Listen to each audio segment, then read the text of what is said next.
Genuine like question. At what age did you start to like realize? Because I wasn't taught all of this stuff in school where, I had known that the British colonies were fucking massive.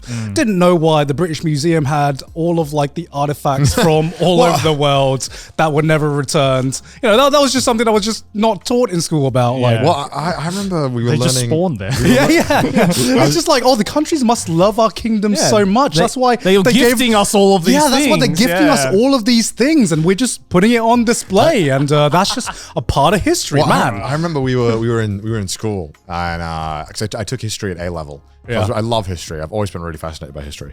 And we were learning about how the UK was trying to have influence on China and was trying to take over. And obviously in China, way back when they got Hong Kong and all that stuff. Yeah. And China was refusing to buy any more opium from the British. Opium Wars? Yeah. And they were like, well, we took over India. We got all these poppy seeds. We got to sell it. And so they just started smuggling it in and getting people hooked on opium. And in my head, I was like 16 at this time. I was like, that doesn't sound like something the good guys would do. I was like, not to be that guy, but I don't remember Superman drugging half a country just to move some product. That sounds like some Breaking Bad-esque shit that the bad guys would do. I don't know, maybe I'm crazy. Hear me out. And then they were like, yes, they sailed these steamboats up that could just destroy everything, and the Chinese army could only just push barges on fire in the hopes they would hit them. I was like, sounds a bit unfair. It just seemed like I was like, maybe there's more to this history thing. I think that started like, we'd go to history class and I would go home and just research more. Yeah. Because Wikipedia would just tell you the facts straight up. Be like, whatever was sourced. So it wasn't always accurate, but it would close enough tell you what was done. You're like, a lot of this stuff seems really sketchy the British did.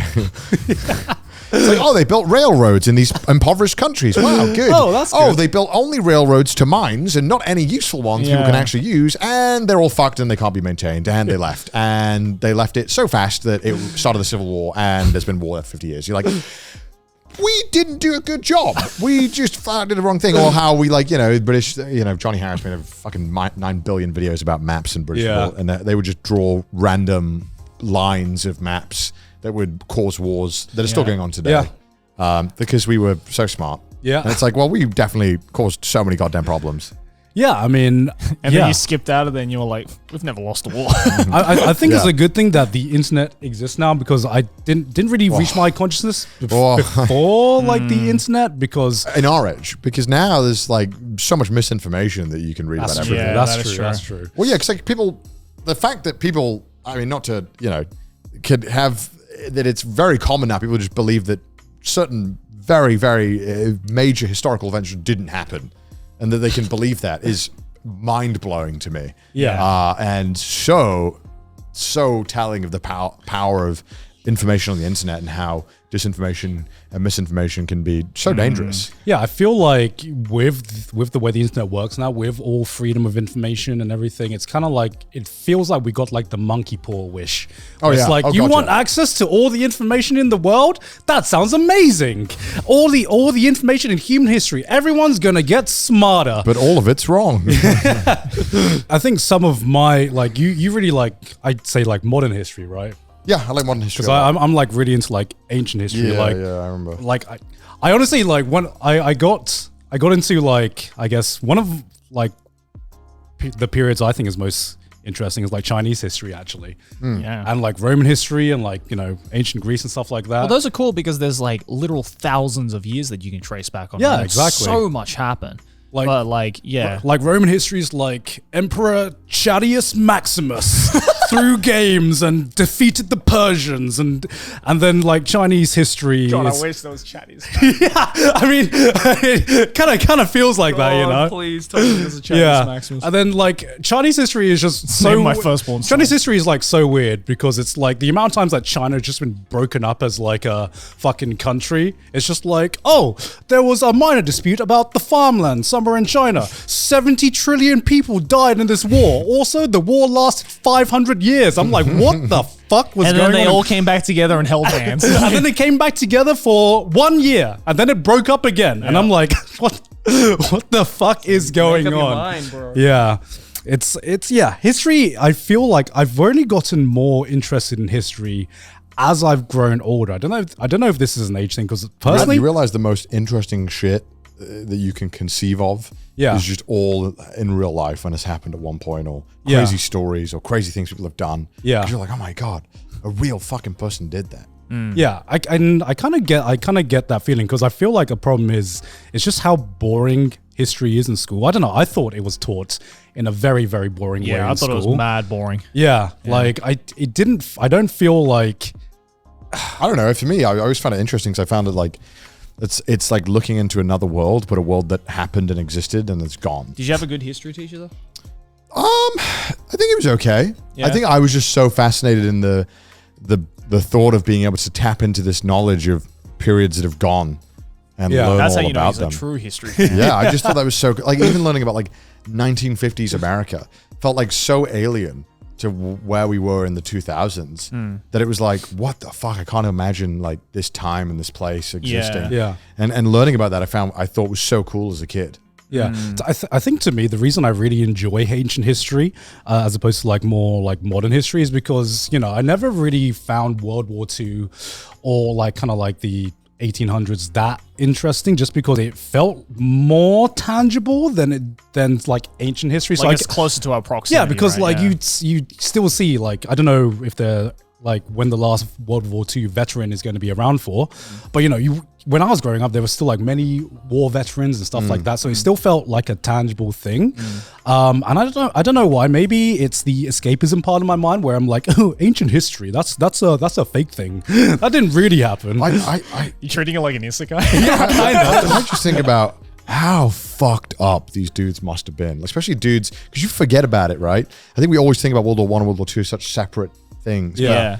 There's like 30, 20 years in between them. Yeah. Yeah. You know, like there's a good amount of people who served in both. Yeah. How fucked in the head would you be after going through that? Yeah. Imagine going through it once. I think you're like, guys, we got to do it again. You're like, what? They just sit in there all calmly being like, oh, finally, it was worth it to come back. And like, there's a sequel? Yeah. What? There's another one? Especially like the horrors of like World War I and the conditions and stuff. Because obviously back then, like, you know, a lot of big advancements were made in medicine in those like 20, 30 years between the two wars. And so, also weapons, you know. Oh my God. Yeah. Yeah. I mean, dude, some of the shit in like World War I was barbaric. Like chlorine gas and stuff like that. Like imagine, oh my God. I mean, even when you look at like the Vietnam War as well, like just some of the shit that some of, you know, the sides were doing to each other was just like, I can't believe this was in proximity not that long ago. Yeah. Yeah. And, and it's so easy to think of like those. This happened when our parents were alive. Yeah. This is crazy. It's so easy to think of those events as like contained things where it's like a match almost, where it's like, that was the game, you know, and then, but those people, you know, how it's so fascinating to look into how these people just functioned in society. Yeah. After there's no war. Yeah. Like, how do you tell someone who's like 50 years old, who's maybe, like 60 years old, who's been in World War I and II, how you're like, hey, so yeah, just live normally now. Like, how do you do that? And so like learning in the history of that and like reading accounts of that, I think is just so fascinating and so cool. Because it's just like, we live in an age where, and the reason why I like kind of modern history so much is the level of documentation and different sides you can get. It makes you think like how maybe ancient history or older history must have been so biased by like one source. Yeah. Because you get so many different sources nowadays. You know, it makes me like, I've always found it interesting how, you know, you think of some of the most well-known figures in some of their fields. Like it's so weird to me to think that, you know, fucking there was a time when Aristotle and Plato were just like hanging out and shit like that, because like to me they feel like fictional characters, or just like, you know, like Picasso, legends, right? like you know, everyone in the fucking Renaissance and shit like that, or even just like famous artists like Picasso and shit like that, you know. Well, you look at like, you know, some of the most like famous Renaissance paintings in the world, and you just like look at it and you're like, how did one person make that? Like that is unheard of. Like that's insane. No wonder they're famous. Yeah. Fucking hell. Like thinking about all the shit like Leonardo da Vinci did. Yeah. Not just like his paintings, but Like all of his inventions and sketches like and shit. didn't he like invent the helicopter? Yeah. Even before or He something? was like one of the first people to like come Yeah. up with the concept of it. Yeah. It's not good. It was. Well, it's it not didn't good. work, but it was a foundation. It was a foundation. It's not good, to say the least. But one of my favorite historical people. I don't know if I've ever talked about Is this it on Trash Chadius Chase. Maximus? I wish it was Chadius Maximus. His name should be Chadius Maximus, Yeah. but it was like he was like a philosopher, Diogenes. Okay. Or is it Diogenes? I don't know how you I think pronounce it was it. Diogenes. Sorry? It was Diogenes. I think it might. Okay, never heard of this guy. Diogenes. Yeah, so you know Aristotle, you know Plato as like famous philosophers. Not many people know about Diogenes, but I feel like he's often called the father of cynicism. Okay. And just reading accounts about all of the shit that he got up to, it feels like he was the world's very first troll, right? Okay, so. Okay. So one of the things he did. So Plato, fucking famous philosopher nowadays. His name is in history, every history book out there. Yeah. So he was apparently having a lecture, and they were trying to define what is a human, right? What makes a human? And Plato at the time, I believe, called humans featherless bipeds, right? Okay. Which kind of like, yeah, we're featherless and we're on two legs. 2 legs, yeah. So Diogenes was just like, I got a great idea.